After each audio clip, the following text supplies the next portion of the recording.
incidents. Exchanging a few words out there, batsman and bowler. Is now available to you as a timeless keepsake. Thanks to this immaculately presented limited edition framed prints. Steve Waugh and Curtly Ambrose have made peace to personally sign each treasured photograph. Relive this timeless sporting confrontation for only $99 per month over 3 months, plus $15 handling.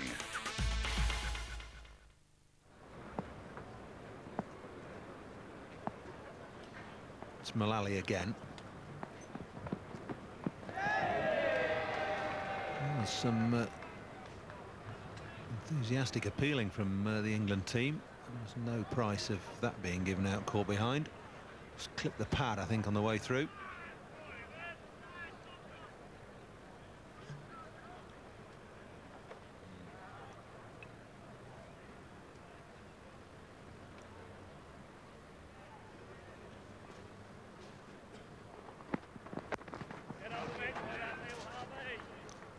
England very well served square of the wicket on both sides by Fairbrother at square leg and Hussain at point.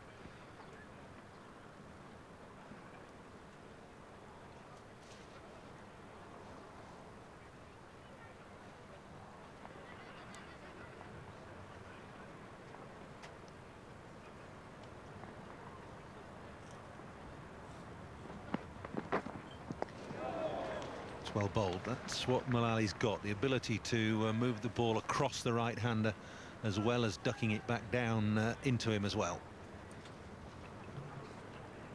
Pretty difficult to know exactly what to do against a bowler like Mullally. Ball pitches on off stump, it knives back in towards you as a right-hander. Next one pitches the same line, goes straight across the body. That's very good bowling.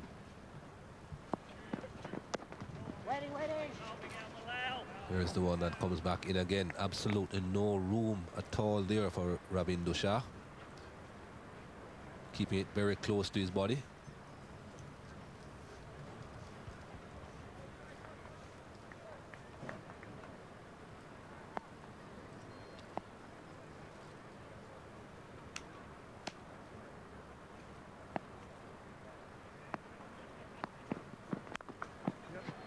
Nicely glided away down to third man. Mark Elam down there.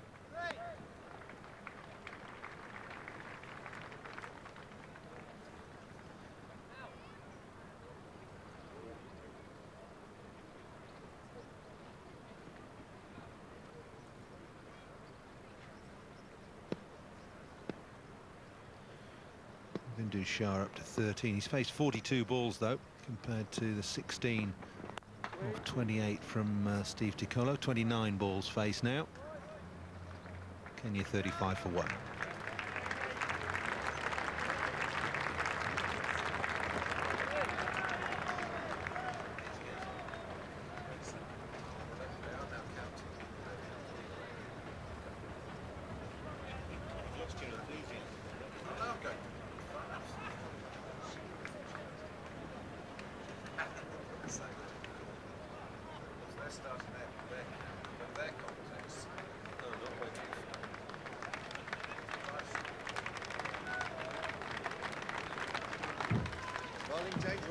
Graham Gooch, England's batting coach, on the balcony.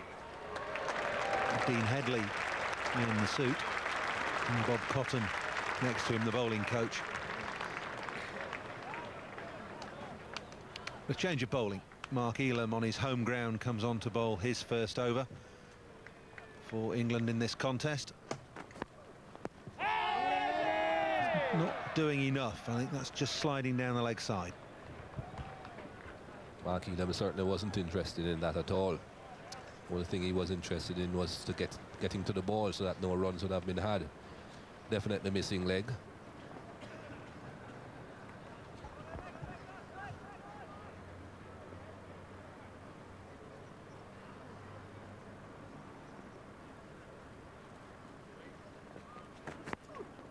Waiting.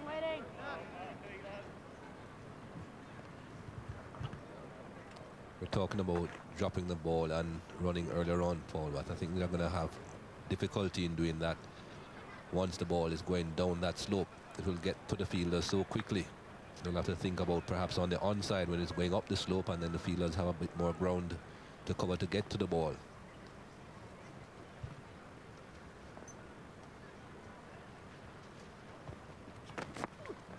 Waiting, waiting.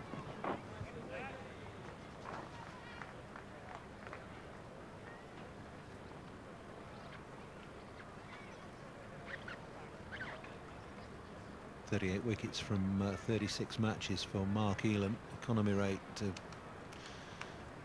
4.25 runs per over.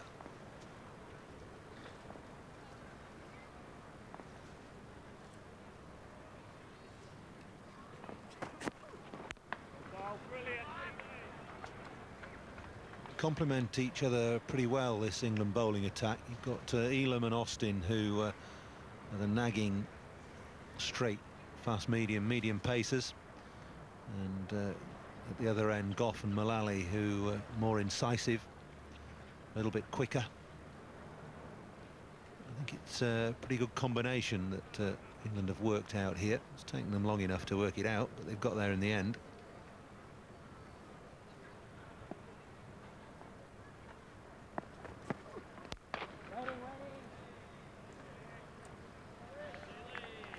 No swing though for Mark Elam. The white ball's hardly gone off straight through the air this morning. It's when you'd really expect it to perhaps swing around a bit.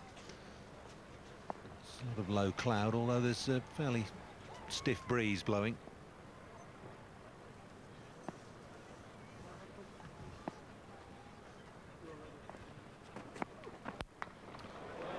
Down the track. In the air over the top, but quite beautifully played. It's good stuff from Robert Croft. I think the third umpire might be asked to have a look at that, though.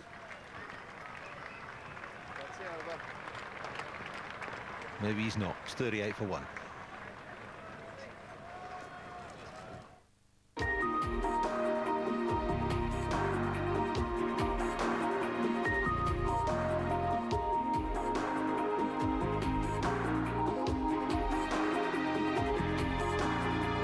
If something matters to you, it still matters at 35,000 feet.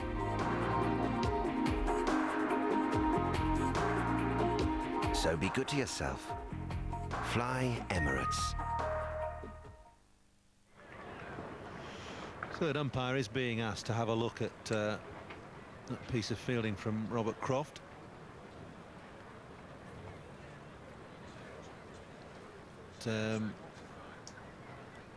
From that angle, it's not very easy to tell. You get more of an idea from this. Well, that's 4. Those feet are on the boundary rope as Robert Croft is in contact with the ball, and there's the signal. So the batsman will change ends. One more will be added to the score. 39 for 1 now.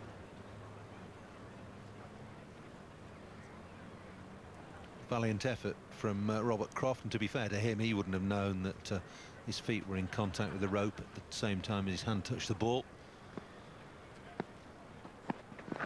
Oh, that's close to leg stump.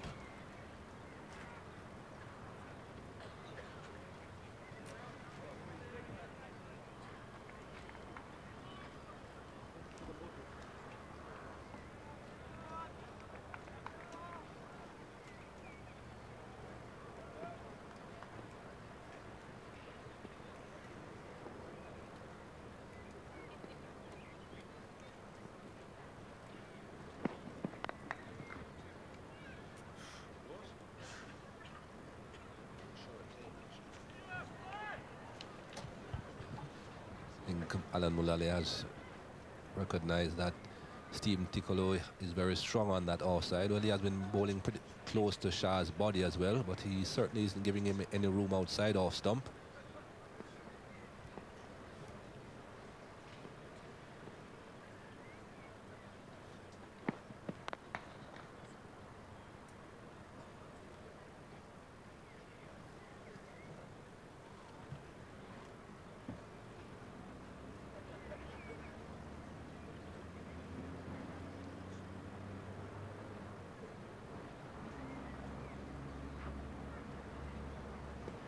It's the England slip cordon. Graham Thorpe, Graham Hick and Andrew Flintoff.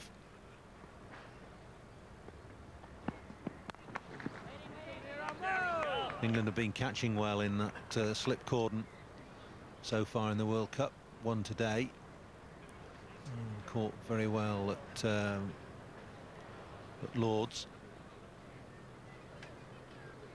Graham Hick picking up 2 and Graham Thorpe 2.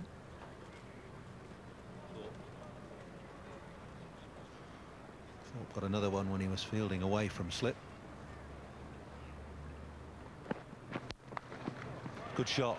That really is a good stroke. It's the second off drive that Ticolo's played, and they've both been executed quite perfectly. He has looked very good on the offside, Ticolo. I was just making the point that perhaps Alan Mullally had recognized that he was good on the offside and wanted to keep the ball as close to his body as possible. That wasn't a particularly bad delivery though. It was just about off stump, but close enough to the offside for Ticolo. Very happy with them there.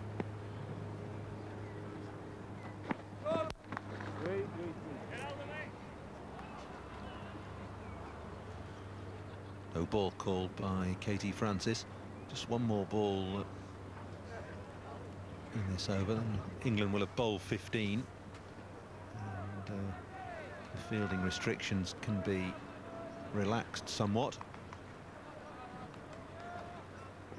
Clearly over the line there. Don't need to keep the 2 close catches anymore. Wait. 44 for 1.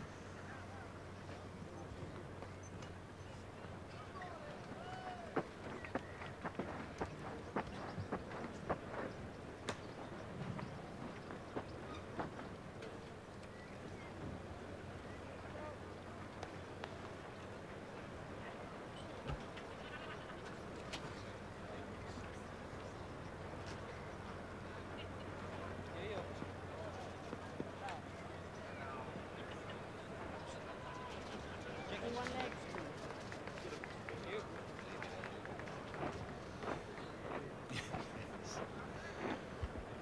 15 overs have been bowled by England. They don't need to have any close catches any longer, but Alex Stewart and Mark Elam persevering with those 2 slips. Elam's pitched the ball up more than any of the other 3 bowlers that have been used by England. He wants to give the ball as much chance as possible to swing. There's been precious little of that though thus far.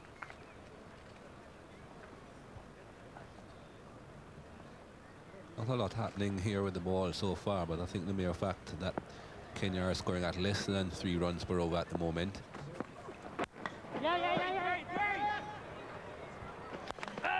Well, the running has been hesitant, to say the least. Shah wanted a run, and Ticolo was quite right to send him back. It's good fielding from Nasser Hussain.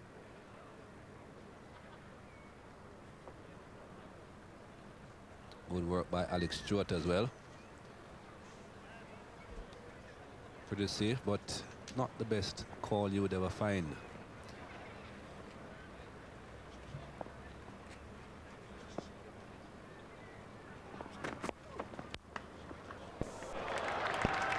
It's down to Mullally at 3rd man.